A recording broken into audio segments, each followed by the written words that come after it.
as I explained for the two prior apps, when you click launch, it can take a little bit for the app to launch. Just be patient. Once it launches, it's really responsive and it's spinning. Spacebar is how you stop, start, and pause the spinning nature of ArcWelder.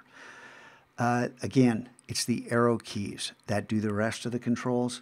The left arrow brings up the controls.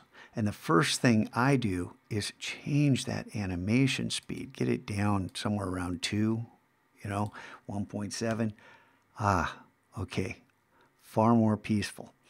And then what do you want to do? The initial radius. How big do you want that center hole to be?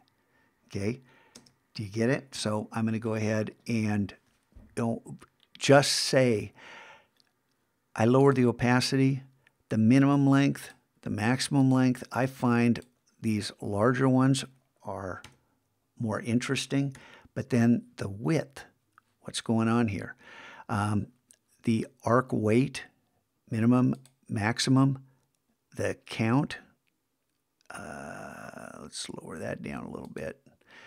And let's change the color of those. Let's bring the color lerp way up. Now you start to see what this can do. And you pause it, and let's say you want to save it. It's the up arrow. And again, the down arrow takes you backwards in time.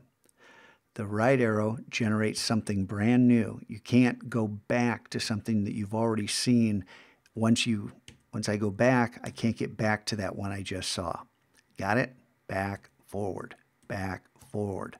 Okay, so again, have fun with this. You're going to have to pay attention to the videos in Shapescape for editing in Illustrator and Photoshop.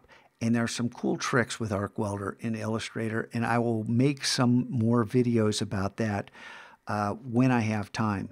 But for right now, what I want you to do is experiment with ArcWelder.